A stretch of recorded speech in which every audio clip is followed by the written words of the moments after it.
Assalamualaikum warahmatullahi wabarakatuh. Selamat pagi dan salam sejahtera untuk kita semua. Bagaimana kabarnya hari ini? Semoga senantiasa dalam keadaan sehat. Dan juga semoga kita semua selalu dilimpahkan kebahagiaan dan diberi kemudahan dalam menjalani setiap urusan.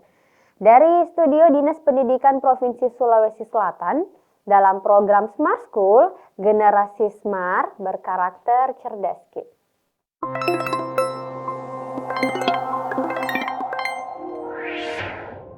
Berjumpa lagi bersama saya, Andi Nurul Suci Aulia atau akrab disapa sebagai Kak Suci. Baik, adik-adik, hari ini kita akan menyimak pembahasan soal-soal tes kemampuan akademik atau TKA khususnya dalam mata pelajaran Bahasa Indonesia Lanjutan. Untuk mengefektifkan waktu, mari kita simak bentuk soal nomor 1. Dalam soal nomor 1, ini ada sebuah teks, tapi sebelum kita membaca keseluruhan teks, kita lihat dulu apa petunjuk dari soal nomor 1.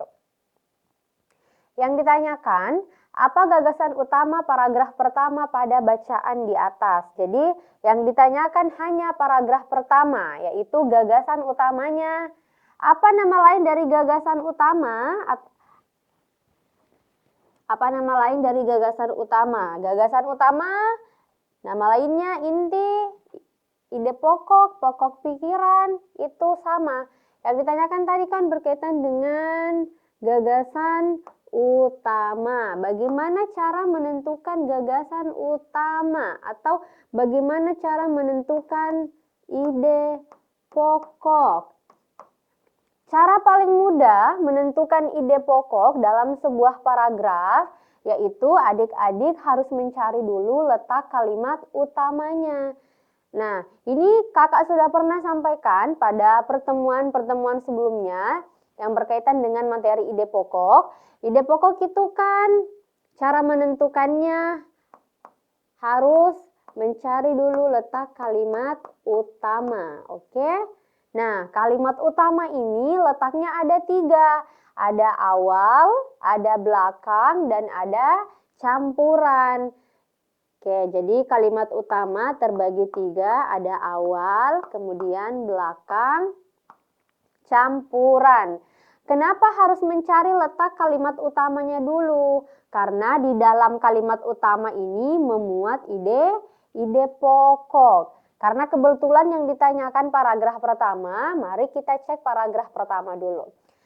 Kini, pada zaman informasi dan komunikasi yang semakin maju, generasi bangsa telah mulai melupakan urgensi Pancasila. Kita lebih tertarik dengan kehidupan gaya barat yang hedonis dan individualistik.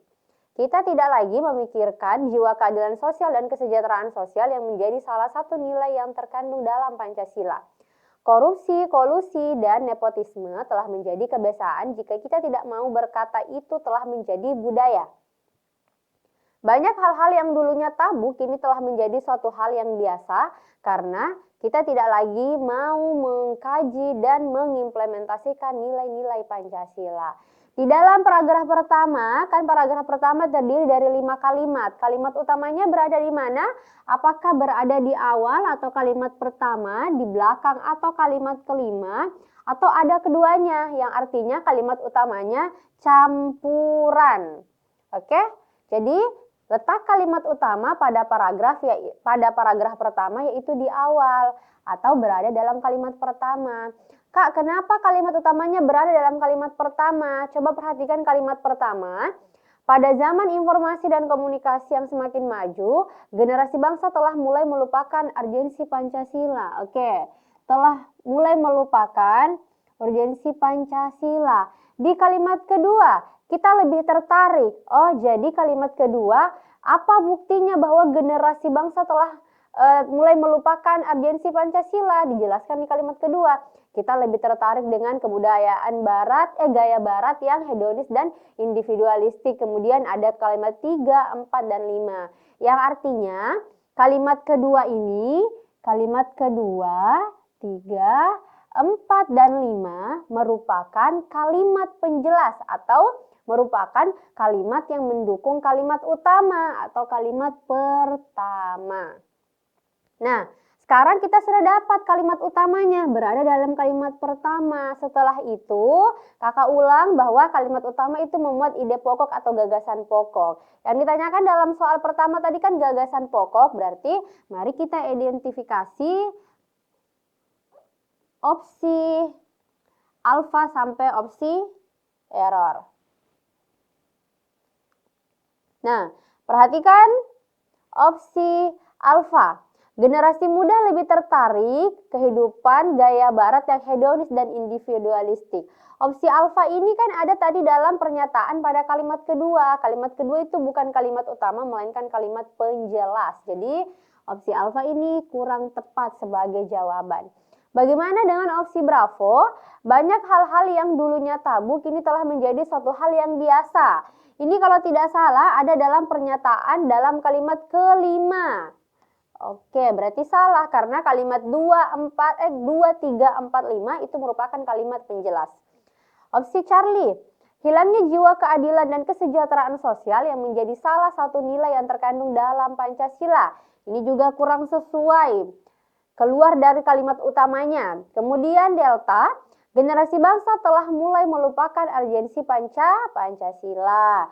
Ini sudah sesuai dengan kalimat utama yang berada pada kalimat pertama, paragraf pertama. Opsi error, korupsi, kolusi, dan nepotisme telah menjadi kebiasaan generasi bangsa masa kini. Ini juga kurang tepat sebagai jawaban. Berarti untuk soal nomor 1, ide pokok atau gagasan utama paragraf pertama jawabannya ada pada opsi D. Nah, sekarang kita pindah ke soal berikutnya. Soal nomor 2, jadi di soal nomor 2 ini ada teks lagi. Ini sebenarnya teksnya masih lanjutan dari teks yang sebelumnya. Jadi kita cek dulu apa yang ditanyakan pada soal nomor 2. Makna kata bersemayam pada kalimat 10 paling relevan dengan makna kata bersemayam dalam kalimat. Oke, jadi maksud soal ini kita cek dulu kalimat 10, kan di kalimat 10 ada kata bersemayam. Oke, yang ini ya. Oke. Penumbuhan kembali Pancasila sebagai pandangan hidup yang bersemayam dalam jiwa masyarakat Indonesia adalah merupakan hal yang mendesak dan persoalan utama kita sebagai bangsa Indonesia. Nah, apa arti dari kata bersemayam dulu? Kita harus tahu apa arti kata bersemayam. Dalam Kamus Besar Bahasa Indonesia atau KBBI, kata bersemayam ini memiliki 3 artinya dalam KBBI. Yang pertama, bersemayam yang artinya duduk. Kemudian yang kedua, bersemayam yang artinya berkediaman atau tinggal. Oke. Lalu artinya yang ketiga dari kata bersemayam, tersimpan. Tersimpan atau terpatri. Oke. Nah, ini arti dari kata bersemayam. Kalau kita sesuaikan dengan kalimat 10, kata bersemayam dalam kalimat 10 artinya tersimpan atau terpatri dalam hati. Jadi kita mau cari dari opsi alfa sampai error yang memiliki arti yang sama dengan kata bersemayam dalam kalimat 10 yang artinya tersimpan atau terpatri. Nah, sekarang kita kembali ke soal. Perhatikan, kita cek dari opsi error dulu. Oke, opsi error, suku tertinggal itu bersemayam di bawah pohon rindang. Bagaimana dengan kata bersemayam pada opsi error? Apakah artinya duduk, berkediaman, tinggal, atau yang artinya terpatri? Jadi kata bersemayam dalam opsi error ini memiliki arti tinggal atau berkediaman. Oke. Otomatis opsi error kurang tepat sebagai jawaban karena berbeda dengan arti kata bersemayam yang ada dalam kalimat 10. Sekarang kita cek opsi delta. Setelah meninggal, saudagar kaya itu pun bersemayam di peristirahatan terakhir. Bagaimana dengan kata bersemayam dalam opsi delta? Ini hampir sama artinya dengan opsi error, tinggal atau berkediaman ya. Oke.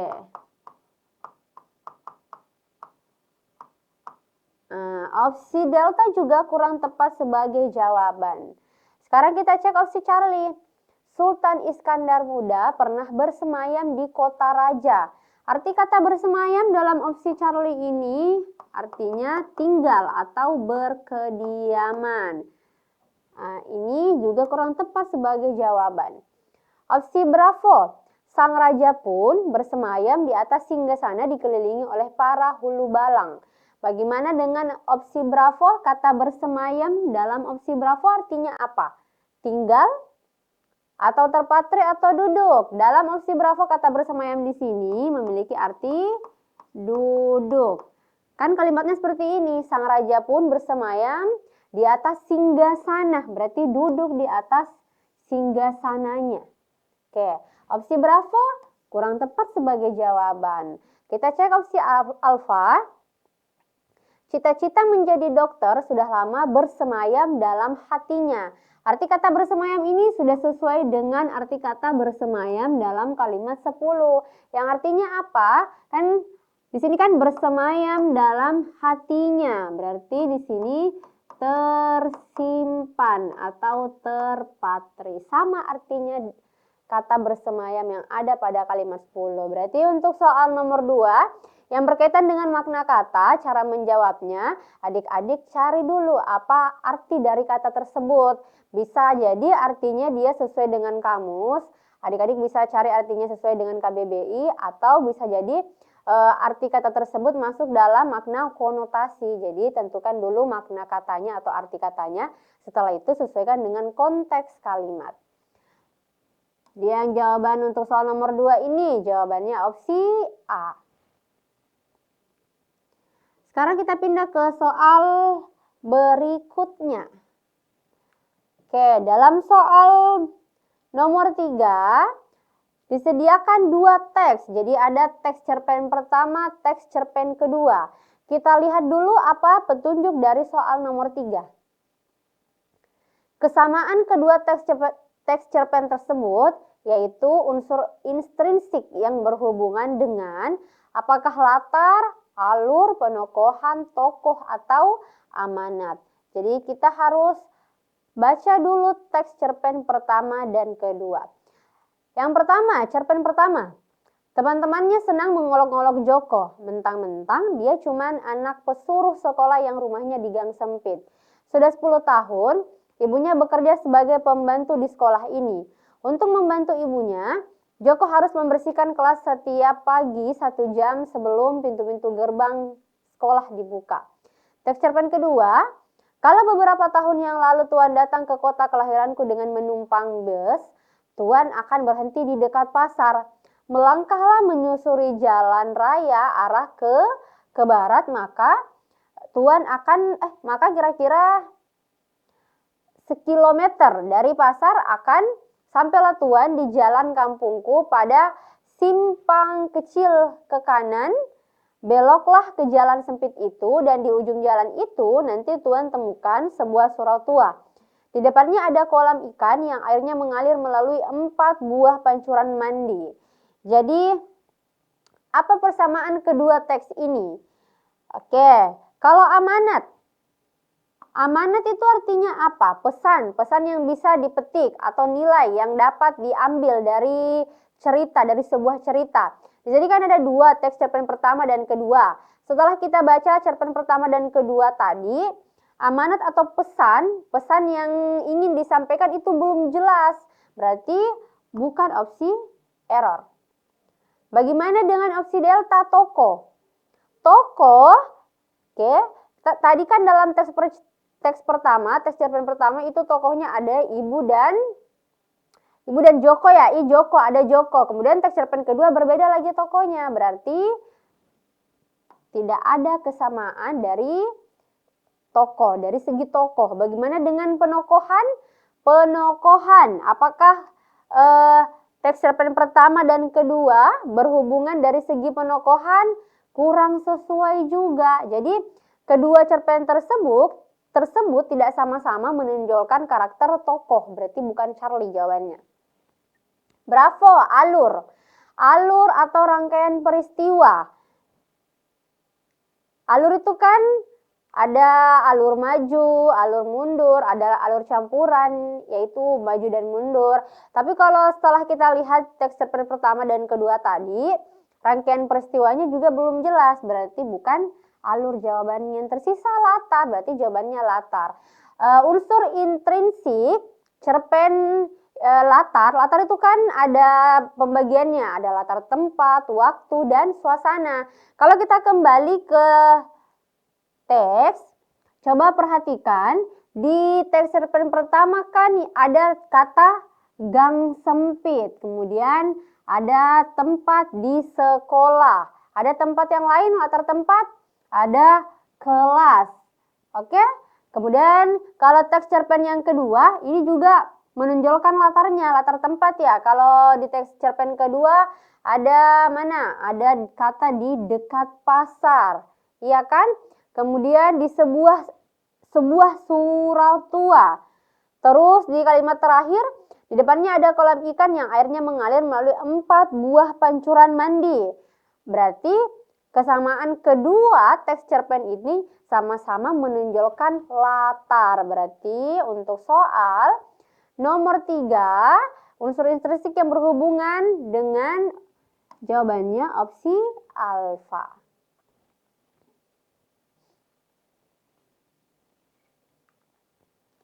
Kita pindah ke soal berikutnya, soal nomor 4. Soal nomor 4 disediakan sebuah teks baru, tapi kita lihat dulu apa petunjuk dari soal nomor 4. Kata itu pada kalimat 6 merujuk pada, kita kembali ke teksnya, kalimat 6. Selain itu, ini ya yang dimaksud kata itunya. Selain itu, ia juga membandingkan jumlah jenis kumbang dan burung yang ada di Sulawesi dan kawasan kepulauan lainnya. Kalau soalnya berkaitan dengan rujukan atau merujuk pada, cara penyelesaiannya adik-adik harus melihat kalimat sebelumnya. Ada apa di kalimat sebelumnya? Berarti rujukannya ada di kalimat sebelumnya. Bisa jadi di kalimat 5 atau kalimat 4. Nah, coba perhatikan di kalimat 6. Kalimat 6 ini kan ada konjungsi antar kalimat. Selain itu, yang artinya penambahan. Atau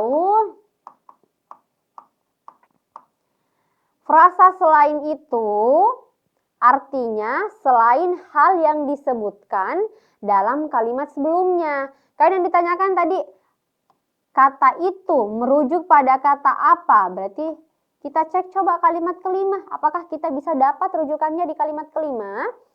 Dalam kalimat kelima, di dalam bukunya, Welles menunjukkan perbandingan jenis kupu-kupu yang dapat ditemui di Jawa, Kalimantan, dan Sulawesi.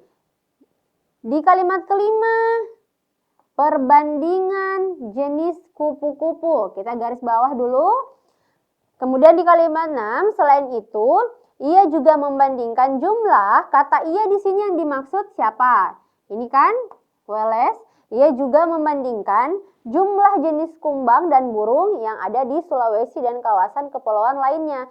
Jadi selain yang dibahas dalam kalimat kelima, berarti kata itu rujukannya ada pada kata ini. Perbandingan jenis kupu-kupu. Karena di kalimat 6, membandingkan jumlah jenis kumbang dan burung. Jadi selain dari apa yang dibahas dalam kalimat sebelumnya. Apakah kita dapat rujukannya? Coba kita kembali ke soal. Kalau soal opsi alfa, penemuan Welles. Apa penemuan Welles? Ini kurang jelas, berarti alfa bukan. Bravo, Pulau Jawa, Kalimantan, dan Sulawesi. Ini juga tidak. Charlie, buku Welles, yakni The Malay Archipelago. Ini juga bukan. Delta, jumlah kumbang dan burung di Sulawesi. Ini bukannya ada dibahas dalam paragraf kalimat 6-nya, berarti bukan. Oh, jawabannya opsi error. Perbandingan jenis kupu-kupu ini ada dalam kalimat ke-5. Oke, jadi kakak ulang, kalau misalnya soalnya seperti soal nomor 4 yang ditanyakan rujukan, adik-adik silahkan cek dulu kalimat sebelumnya, karena bisa jadi rujukannya ada di kalimat paling dekat. Kalau misalnya tidak ada di kalimat kelima, adik-adik cek lagi kalimat sebelumnya, yaitu kalimat keempat.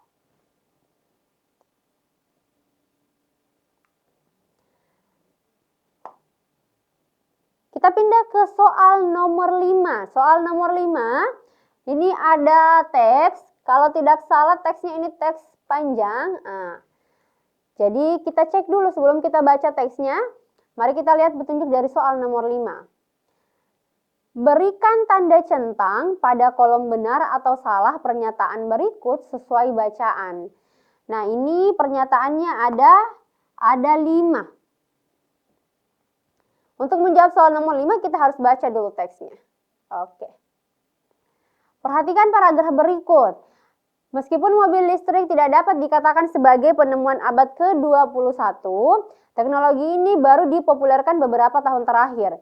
Mobil listrik adalah mobil dengan mesin pendorong berupa motor listrik yang energinya diambil dari baterai isi ulang. Berita paling menonjol dalam teknologi ini diantaranya adalah pengisian daya. Pengisian daya dapat ditempatkan di mana saja, bahkan di rumah sekalipun. Dibandingkan dengan kendaraan bermesin pembakaran internal, mobil listrik lebih senyap dan tidak memiliki emisi gas buang.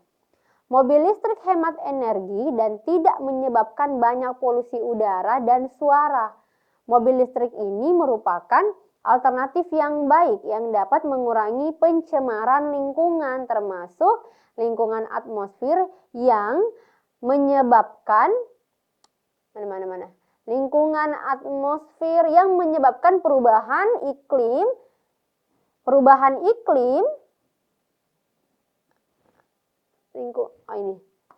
Kemudian kita baca ulang paragraf kedua, Mobil listrik hemat energi dan tidak menyebabkan banyak polusi udara dan suara. Mobil listrik ini merupakan alternatif yang baik yang dapat mengurangi pencemaran lingkungan, termasuk lingkungan atmosfer yang dapat menyebabkan perubahan iklim. Perubahan iklim adalah masalah nyata dan tantangan terhadap pemanasan global yang merupakan persoalan sangat jenius yang harus ditemukan solusinya. Kendaraan listrik juga hadir dengan beberapa kekurangan. Salah satunya adalah bahwa stasiun pengisian daya tidak tersedia di semua area dan bahkan mungkin sulit ditemukan. Paket baterai di kendaraan listrik lebih mahal untuk diganti daripada yang ada di kendaraan biasa karena kapasitas dayanya harus besar. Akibatnya, waktu pengisian baterai lama dan volume ataupun berat baterai sangat besar sehingga mobil listrik menjadi lebih berat.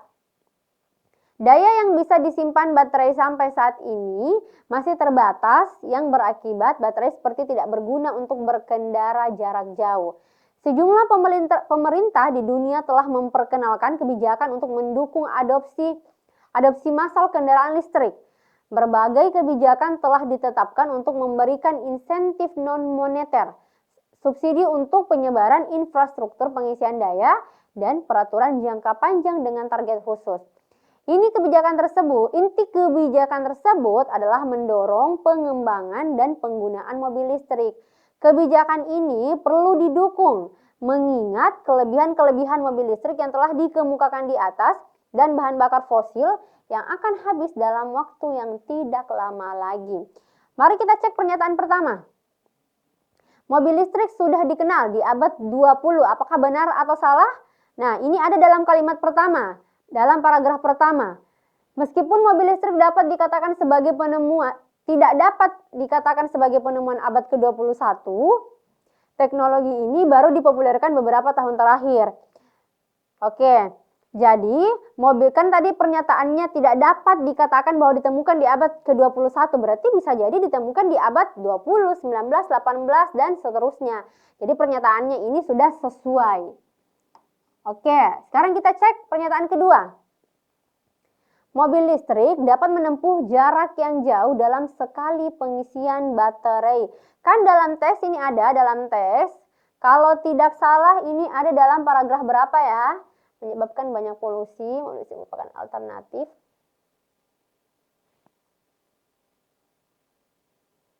Coba kita cek. Ini daya yang bisa disimpan baterai sampai saat ini masih terbatas, yang berakibat baterai seperti tidak berguna untuk berkendara jarak jauh. Berarti pernyataannya bertentangannya. Berarti salah pernyataan kedua. Nah, sekarang kita cek pernyataan ketiga. Mesin listrik yang menggerakkan mobil mengandung komponen yang membuat mobil listrik lebih berisik dibandingkan dengan mobil bensin. Ini ada dalam paragraf kedua ya, kalau tidak salah. Coba kita cek paragraf kedua. Oh tidak, ada dalam paragraf pertama. Yang ini. Dibandingkan dengan kendaraan bermesin pembakaran internal, mobil listrik lebih senyap dan tidak memiliki emisi gas buang. Yang artinya mobil listrik itu tidak berisik dibandingkan mobil bensin atau mobil yang menggunakan bahan bakar bensin. Jadi ini pernyataannya salah. Nah, sekarang kita cek pernyataan keempat. Baterai yang digunakan mobil listrik berbeda dengan baterai yang digunakan mobil bensin. Apakah ini pernyataannya benar atau salah? Coba perhatikan paragraf ketiga. Kendaraan listrik yang juga hadir dengan beberapa kekurangan, salah satunya adalah bahwa stasiun pengisian daya listrik tersedia di semua area dan bahkan mungkin sulit ditemukan. Ini, paket baterai di kendaraan mobil listrik lebih mahal untuk diganti daripada yang ada di kendaraan biasa karena kapasitas dayanya harus besar. Yang artinya baterai mobil listrik memiliki karakter yang berbeda dengan mobil lainnya. Jadi pernyataannya ini sudah tepat. Kan pernyataan keempat, baterai yang digunakan mobil listrik berbeda. Ini pernyataannya benar. Nah, sekarang kita cek pernyataan kelima yang terakhir. Insentif non-tunai merupakan salah satu kebijakan pemerintah sejumlah negara dalam mendukung pengembangan mobil listrik. Ini kalau tidak salah ada dalam paragraf terakhir ya. Coba kita cek dalam kalimat keberapa? Oh, yang ini ya. Berbagai kebijakan telah ditetapkan untuk memberikan insentif non-moneter. Insentif non-moneter artinya insentif non-tunai, berarti sama. Oke, jadi pernyataan kelima insentif non-tunai merupakan salah satu kebijakan pemerintah sama dengan insentif non-moneter tadi. Berarti kelima ini, pernyataan kelima juga sudah tepat. Oke, untuk soal nomor 5, jadi pernyataan pertama 4 dan 5 benar, 2 dan 3 pernyataannya itu salah atau tidak sesuai dengan apa yang ada dalam teks. Baik adik-adik, itulah yang sempat kakak sampaikan tadi. Kita cukupkan pertemuan hari ini. Semoga apa yang kakak bahas bermanfaat untuk adik-adik ke depannya. Jika ada salah kata mohon dimaafkan. Wabillahi taufiq wal hidayah. Wassalamualaikum warahmatullahi wabarakatuh.